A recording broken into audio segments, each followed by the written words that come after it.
My dear students, whatever I discussed in video part 1 about meaning of organizing, now we have to elaborate about it. About meaning of organizing, something I want to say, man is born troublemaker. आदमी बचपन से ही परेशानियों में जीता है।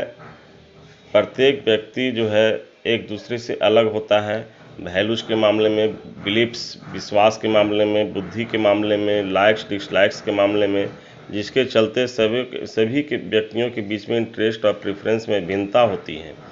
और इस भिन्नता के चलते जो है सो ऑर्गेनाइजेशन में जितने भी काम करने वाले व्यक्तियों हैं, किसी को ये अलाउ नहीं होता है कि वो अपने अपने बिहेव और मिसबिहेव से किसी को परेशान करे, अपने अपने likes dislikes intellect interest preferences के आधार पर वर्क करें। नहीं, सभी को एक गोल पर वर्क करना पड़ता है। नो इंटरप्राइज और organisation can allow the individual working in it to behave and work in their own way, because it ऐसा अगर रहेगा तो ऑर्गेनाइजेशन नहीं चल पाएगा, ऑर्गेनाइजेशन का वर्क जो है सो अपसेट हो जाएगा और गोल की प्राप्ति नहीं होगा। इसलिए ऑर्गेनाइजेशन जो है सो एक गोल निर्धारित करता है, उसी गोल पर जो है सो सारे लोगों को उस गोल पर काम करना पड़ता है। उससे क्या होता है कि एक दूसरे से इम्प्रेस हो जाते हैं, एक दूसरे से मोटिवेट हो जाते हैं, एक दूसरे से इंटरेक्ट करते हैं और गोल जो है सो आसानी से हो जाता है और एक यूनिटी आ जाती है। और एक यूनिटी आने से स्ट्रेंथ आ जाता है, स्ट्रेंथ आने से बल मिल जाता है गोल को प्राप्त करने में। ऐसे हम ऑर्गेनाइज शब्द को डिफरेंट तरह से हम समझ सकते हैं। To arrange an event activity, organise का मतलब होता है इवेंट एक्टिविटी को अरेंज करना। कोई भी, जैसे the college organises different classes according to routine, college जो है सो रूटीन के अनुसार डिफरेंट क्लासेस को ऑर्गेनाइज करता है। फिर है टू पुट और अरेंज थिंग्स इनटू सिस्टम और लॉजिकल ऑर्डर, किसी भी चीज़ को एक लॉजिकल ऑर्डर या सिस्टम में रखना, अरेंज करना, डेवलप करना। अब आता है अगला तीसरा पॉइंट, टू एक्ट और डू और arrange plans thinking any matter according to a particular system, particular system के अनुसार किसी भी प्लान्स थिंकिंग और कोई मैटर को अरेंज करना।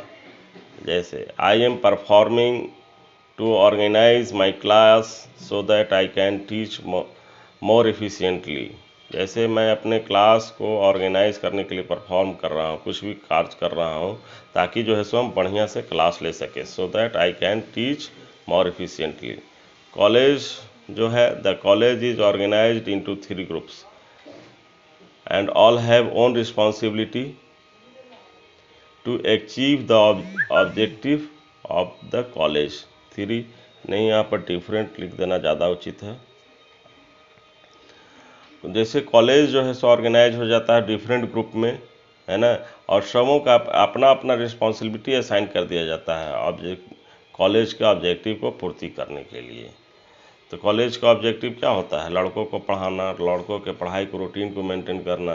तो सारे डिपार्टमेंट को एक अपना अपना रिस्पॉन्सिबिलिटी दे दिया जाता है, सारे हेड्स को, सारे टीचर्स को, कि अपना अपना रूटीन के अनुसार क्लास करवाइए और कीजिए, ताकि जो है सो सही टाइम पर सारा चीज़ हो सके, सही टाइम पर सिलेबस पूरा हो जा सके, सही टाइम पर परीक्षा हो जाए, सही टाइम पर रिजल्ट हो जाए। यहाँ पर लिखते हैं कि aforementioned meaning of organising it can be understood as a process of managerial function. हम उपरयुक्त लिखित जो भी मीनिंग जो ऑर्गेनाइजिंग के बारे में बताया गया है, इसको नीचे समझा जा सकता है, क्योंकि organising is the second process of management.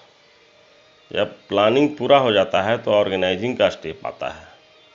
हम जानते हैं कि 5 प्रोसेस होते हैं, planning, organising, staffing, directing, controlling. तो ऑर्गेनाइजिंग जो है उसमें सबसे इम्पॉर्टेंट रोल अदा करता है प्लानिंग के बाद। इस तरह से हम कह सकते हैं कि organising as a process of function means sharing and sub sharing the entire function of the organization who into different units and assigning every duty to the authorized person at right time. It contains following activities. सही बात है। जैसे college में principal होते हैं, principal के बाद heads होते हैं, हेड्स के बाद टीचर्स होते हैं, टीचर्स स्टूडेंट के बाद स्टूडेंट्स होते हैं, तो सारे एक दूसरे को ड्यूटी असाइन करते हैं और सारे ड्यूटी को पूरा करते हैं। जैसे एक प्याज को लीजिए, प्याज के हर एक फलक ऊपर उठाइए तो उसके बाद दूसरा फलक आता है, दूसरा फलक के बाद तीसरा फलक आता है। उसी प्रकार ऑर्गेनाइजेशन होता है। एक हेड सिस्टम होता है, उसके बाद सब सिस्टम होता है, उसके बाद सब सिस्टम होता है, उसके बाद सब सिस्टम होता है। और हर एक सब सिस्टम का एक तो सबसे पहले हेड होते हैं, उसके बाद सब सिस्टम होता है, और उस सब सिस्टम के हेड होते हैं, फिर उसके बाद सब सिस्टम के हेड होते हैं, और सारे को ड्यूटी असाइन किया होता है कि सारे अपने अपने ड्यूटी को पूरा करो। यही बात यहाँ पर लिखा हुआ है। Organising as a process of function means sharing and sub sharing the entire function of the organisation into different units and assigning every duty to the authorised person at right time. एकदम right time पर सारे को काम करना रहता है। इसको हम निम्नलिखित एक्टिविटीज़ के द्वारा समझ सकते हैं। जैसे कि यहाँ पर दिया हुआ है, divide duties into right manner, duties को राइट मैनर में डिवाइड करना। Grouping similar and identical function and duties. तीसरा है assigning work to the right person at the right time and right place. Granting appropriate authority to the right person. Coordinating proper relationship among persons, human being, staffs.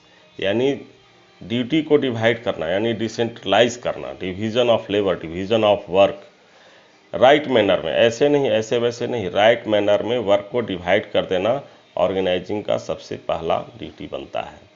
सारे एक group में similar और identical function और duties को grouping करके बांटना, work को assign करना राइट पर्सन को राइट टाइम पर, राइट प्लेस पर।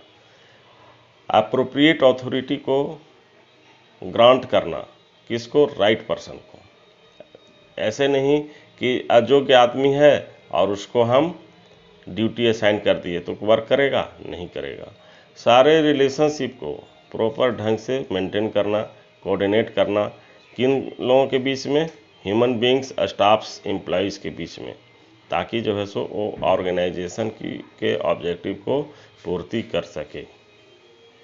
इसी वीडियो के साथ मैं इसको अंत कर रहा हूँ। Thank you very much, best of luck.